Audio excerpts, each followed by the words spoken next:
Hi എല്ലാവർക്കും നമസ്കാരം. നമ്മളിന്ന് ഒരു ചോദ്യമാണ് നോക്കാൻ പോകുന്നത്.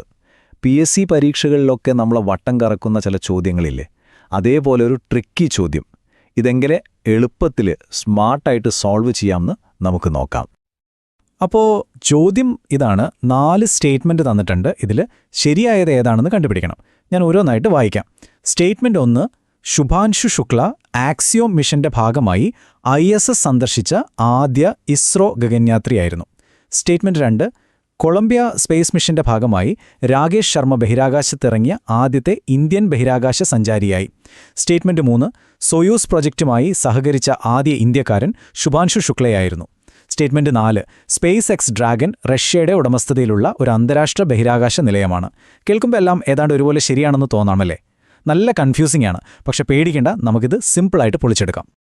അപ്പോൾ ഇത്തരം ചോദ്യങ്ങൾ വരുമ്പോൾ നമ്മൾ ചെയ്യേണ്ട ഒരു സ്മാർട്ട് പണിയുണ്ട്. ശരിയായ ഉത്തരം കണ്ടുപിടിക്കാൻ പോകുന്നതിനു പകരം തെറ്റായതിനെ ഓരോന്നായിട്ട് വെട്ടി ഒഴിവാക്കുക. ഇതിനാണ് പ്രോസസ് ഓഫ് എലിമിനേഷൻ എന്ന് പറയുന്നത്. നമുക്ക് ഏറ്റവും എളുപ്പത്തിൽ തെറ്റാണെന്ന് ഉറപ്പുള്ളൊരു ഓപ്ഷനിൽ നിന്ന് തന്നെ തുടങ്ങാം, അല്ലേ? 4ാമത്തെ സ്റ്റേറ്റ്മെന്റ് നോക്കി. ഇതിലൊരു തെറ്റല്ല, 2 വലിയ തെറ്റുകളാണ് ഒളിഞ്ഞിരിക്കുന്നത്. 1ാമത്തെ കാര്യം, സ്പേസ് എക്സ് ഡ്രാഗൺ എന്ന് പറയുന്നത് ഒരു ഇന്റർനാഷണൽ സ്പേസ് സ്റ്റേഷൻ അല്ല. അതൊരു സ്പേസ് ക്രാഫ്റ്റാണ്. ISSലേക്ക് ആളുകളെയും സാധനങ്ങളെയും കൊണ്ടുപോകുന്ന ഒരു വാഹനം. ഇനി 2ാമത്തെ തെറ്റ്, ഈ ISS, അതായത് ഇന്റർനാഷണൽ സ്പേസ് സ്റ്റേഷൻ, അത് റഷ്യയുടെ സ്വന്തമല്ല. അതൊരു മൾട്ടിനാഷണൽ പ്രോജക്റ്റാണ്. America, Russia, Europe, Japan, Canada, അങ്ങനെ ഒരുപാട് രാജ്യങ്ങൾ ചേർന്നുള്ളതാണ്. അപ്പോൾ പിന്നെ ഒരു സംശയവും വേണ്ട, ഈ സ്റ്റേറ്റ്മെന്റ് പക്കാ തെറ്റാണ്. നമുക്കിതിനെങ്ങ് ഒഴിവാക്കാം. ഓക്കെ, ഒരെണ്ണം പോയി. ഇനി നമുക്ക് 2ാമത്തെ സ്റ്റേറ്റ്മെൻറ്റിലേക്ക് വരാം.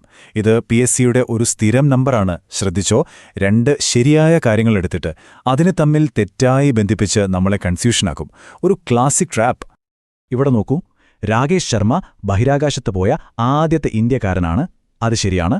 കൊളംബിയ സ്പേസ് മിഷൻ എന്നൊന്നുണ്ടായിരുന്നു, അതും ശരിയാണ്. പക്ഷേ ഇവർ തമ്മിൽ ഒരു ബന്ധവുമില്ല. അതാണ് ഇവിടത്തെ ട്രിക്ക്. രാകേഷ് ശർമ്മ പോയത് സോവിയറ്റ് യൂണിയന്റെ സോവിയറ്റ് T-11 എന്ന മിഷനിലാണ്. കൊളംബിയ സ്പേസ് ഷട്ടിലുമായി നമുക്ക് ബന്ധപ്പെടുത്താൻ പറ്റുന്നത് കൽപ്പന ചോളയാണ്. കണ്ടോ, 2 ശരിയായ ഫാക്ട്സ് എടുത്ത് എങ്ങനെയൊരു തെറ്റായ സ്റ്റേറ്റ്മെന്റ് ഉണ്ടാക്കിയെന്ന്. അതുകൊണ്ട് ഈ 2ാമത്തെ സ്റ്റേറ്റ്മെന്റും തെറ്റാണ്. ഔട്ട്. അവ 2 പോയി. ഇനി 3ാമത്തത്. ഇവിടെയും ഏകദേശം ഇതേപോലൊരു ട്രിക്ക് തന്നെയാണ് ഉപയോഗിച്ചിരിക്കുന്നത്. ഇവിടെ ശുഭാൻശു ശുക്ലയുടെ പേരിന്റെ കൂടെ സോയൂസ് പ്രൊജക്റ്റ് എന്നാണ് കൊടുത്തിരിക്കുന്നത്. ഇതൊരു കറക്റ്റ് മിസ്മാച്ച് ആണ്.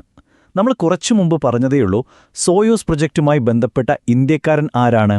യെസ്, രാകേഷ് ശർമ്മ. അപ്പോൾ പിന്നെ ശുഭാൻശു ശുക്ലയോ? അദ്ദേഹം നമ്മുടെ ഗഗൻയാൻ മിഷനു വേണ്ടി സെലക്ട് ചെയ്ത ആളാണ്. അപ്പോൾ ആ ജോഡിയും തെറ്റാണ്. അതോടുകൂടി 3ാമത്തെ സ്റ്റേറ്റ്മെന്റും പോയി. ഓക്കെ, അപ്പോൾ നോക്കിയേ, നമ്മളിപ്പോൾ 4 എണ്ണത്തിൽ 3 എണ്ണം തെറ്റാണെന്ന് 100% ഉറപ്പിച്ചു. ഏതൊക്കെയാ? 2ാമത്തത്, 3ാമത്തത്, 4ാമത്തത് എല്ലാം തെറ്റാണ്. അപ്പോൾ പിന്നെ അതിൻ്റെ അർത്ഥം എന്താ? ശരിയായ ഉത്തരം ഏതായിരിക്കും? ഇനി ബാക്കി ഒന്നേ ഉള്ളൂ. യെസ്, അതുതന്നെ, സ്റ്റേറ്റ്മെന്റ് 1.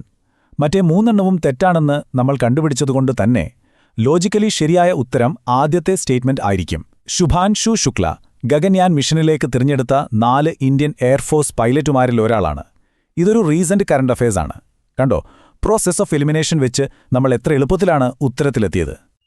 അപ്പോൾ ഈ ഒരു മെത്തേഡ്, ഈ എലിമിനേഷൻ രീതി നിങ്ങൾ പരീക്ഷയ്ക്ക് പോകുമ്പോൾ ഓർത്തു വെക്കണം. ഇത് ഒരുപാട് സമയം ലാഭിക്കാൻ സഹായിക്കും. ഇതുപോലുള്ള കൺഫ്യൂസിംഗ് ചോദ്യങ്ങളിൽ തെറ്റ് പറ്റാതിരിക്കാനും ഇത് നല്ലതാണ്. അപ്പോൾ ഓർക്കുക, സ്റ്റെപ്പ് 1, എല്ലാ ഓപ്ഷനും നന്നായി വായിക്കുക. സ്റ്റെപ്പ് 2, ഉറപ്പായും തെറ്റായ ഓപ്ഷനുകളെ ആദ്യം തന്നെ വെട്ടിക്കളയുക. സ്റ്റെപ്പ് 3, ബാക്കിയുള്ളത് വെച്ച് ഉത്തരം ഉറപ്പിക്കുക. സിമ്പിൾ. അപ്പോൾ ഇതുപോലെ സ്മാർട്ടായിട്ട് ചോദ്യങ്ങൾ ചെയ്ത് PSC ജോലി ഉറപ്പിക്കാനുള്ള കൂടുതൽ ടിപ്സിനും ട്രിക്സിനും വേണ്ടി എൻ്റെ യൂട്യൂബ് ചാനൽ സബ്സ്ക്രൈബ് ചെയ്യുക. ആ നോട്ടിഫിക്കേഷൻ ബെല്ലൈക്കൺ കൂടി ഒന്ന് എനേബിൾ ചെയ്തേക്കണം. അപ്പോൾ ഞാൻ പുതിയ വീഡിയോ ഇടുമ്പോൾ നിങ്ങൾക്ക് അപ്പം തന്നെ അറിയാൻ പറ്റും. ഈ വീഡിയോ കണ്ടതിന് ഒരുപാട് നന്ദി.